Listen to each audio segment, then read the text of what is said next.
ये बात स्वयं मालिक ने कहा।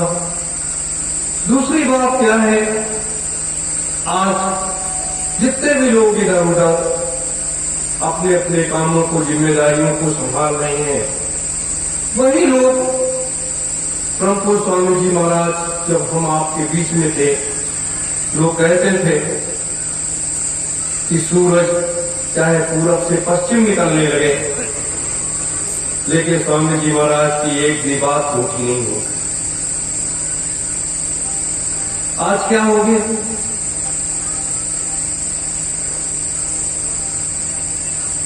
रूहानी सत्संगों में हमने क्या सुना, क्या पाया, क्या नहीं पाया।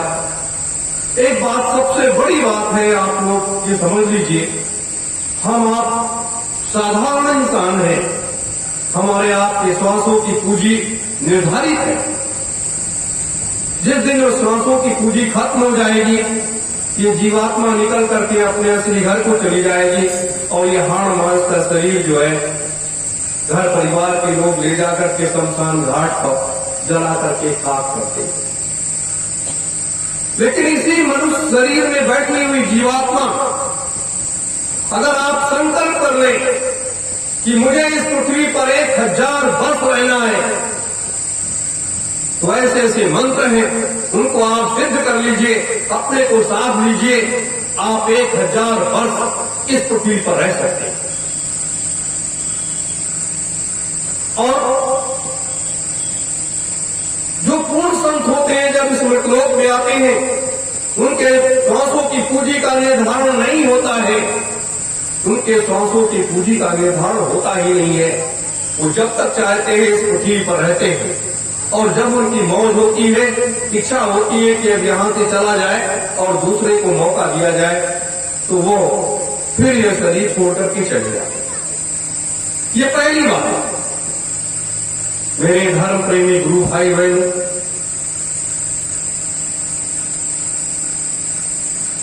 सतलोक से आए हुए अनामी महाप्रभु, सतलोक से आए हुए अनामी महाप्रभु इस मृतलोक में, जिनका ये सब कुछ बनाया हुआ तेल है, और कलिकाल की तपिश इतनी परेशान की कि वो स्वयं मृतलोक से इतनी जल्दी अपने लोक को चले गए और सारा कार्य अधूरा रह गया, कोई भी काम हुआ। जितनी बात 60 वर्षों में परम पूज्य स्वामी जी महाराज ने हमें आप सबको, पूरे संसार को चेतना के रूप में जगाया है, कोई काम हुआ। सबसे बड़ा काम क्या है कि कलयुग में कलयुग जाएगा और कलयुग में सतयुग आएगा। ये सबसे बड़ा काम है। कलयुग गया नहीं और सतयुग आया नहीं, और परम पूज्य स्वामी जी महाराज ये संसार छोड़कर के चले गए। ये सत्य नहीं है, ये सत्य नहीं है। महात्मा जब इस पृथ्वी पर आते हैं तो वो कुछ करने के लिए आते हैं, वो इतनी अपार शक्तियां लेकर के आते हैं। जैसे राम त्रेता में जब भगवान श्री राम का जन्म हुआ, तो उस समय 2 महापुरुष ऐसे प्रचलित थे, वशिष्ठ और विश्वामित्र। दोनों का सानिध्य राम लक्ष्मण को मिला, भरत शत्रुघ्न को मिला, और मिलने के बाद उन 2 महाशक्तियों ने, उन 2 महान पुरुषों ने राम को भी चेतना दिया कि आप इस मृतलोक में ये काम करने के लिए आए हैं, आपकी ये जिम्मेदारी है। और उसके बाद उन्होंने उस महान काम को पूरा करने के लिए 14 वर्ष का वनवास भी झेलना पड़ा, और अपने महान लक्ष्य को पूरा करने के लिए अपनी योजनाओं को तैयार करके, उस रहस्यमयी खेल को तैयार करके, और माता सीता को भी रावण के अशोक वाटिका तक भेजना पड़ा।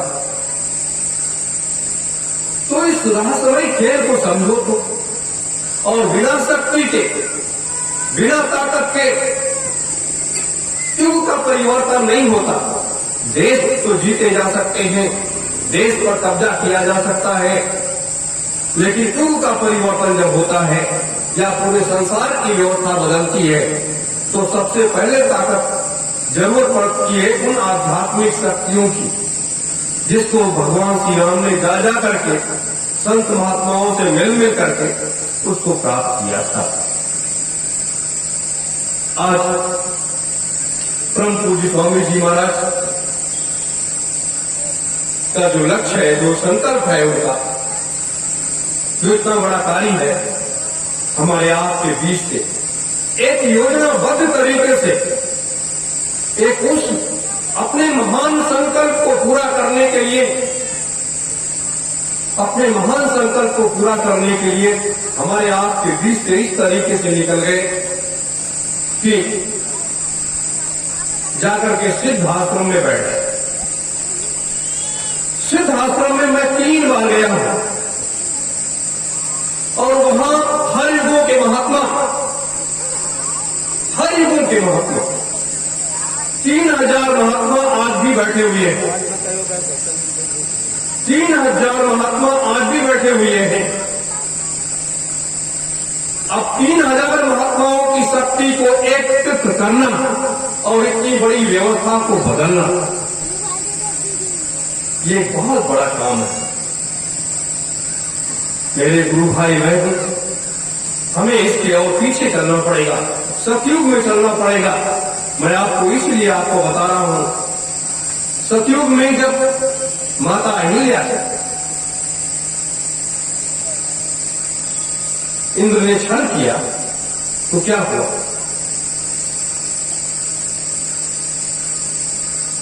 उनके पति ने श्राप दे दिया कि जाओ तुम शिला हो जाओ, पत्थर बन जाओ। वो जब विलाप करने लगी, इतना रोने लगी, तो जितने सिद्ध पुरुष थे जो जहां बैठा था उसका सिंहासन हिलने लगा, क्योंकि वो एक पतिव्रता नारी थी और वो भी एक सन्यासिनी थी, उसका कोई दोष नहीं था।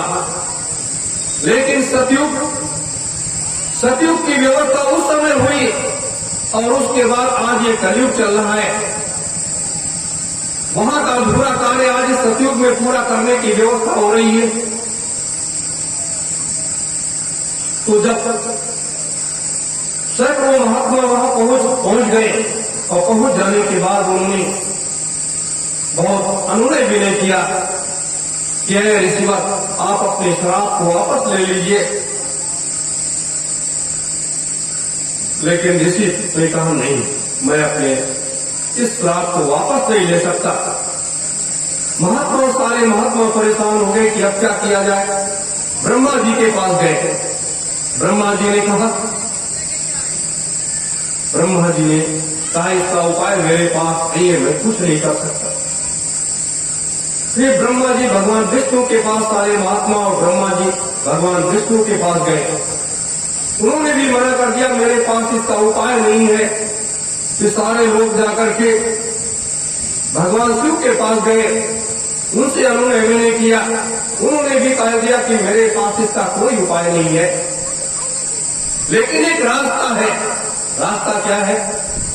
महात्माओं से कहा है, महात्माओं, अगर आप चाहो तो मैं जो बता रहा हूं उस हिसाब से करके और अपने तपोबल से, अपने तपोबल का प्रयोग करते हुए जो अभी 1000 वर्ष सतयुग का शेष रह गया है उसको यही रोक दोगे आप।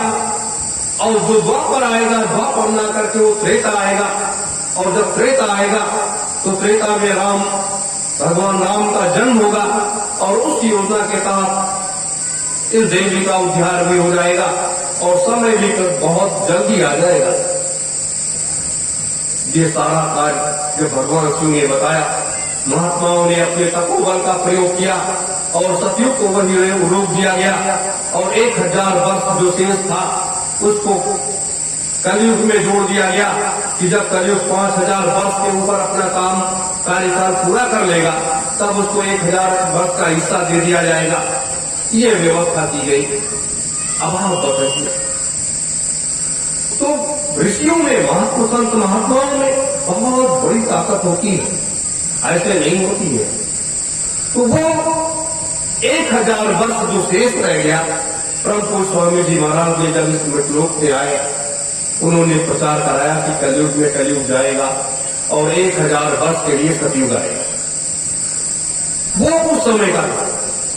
अब जब स्वयं महाप्रभु इस मृतलोक में आए हुए हैं, तो कोई भी महापुरुष जब इस मृतलोक में आता है तो वो अपना एक नया रास्ता बनाता है और इसी क्रम को पूरा करने के लिए नैमिषारण्य में, जिसे हम निमसा का पहले कहा जाता था, आज के 3000 वर्ष पहले 3000 वर्ष पहले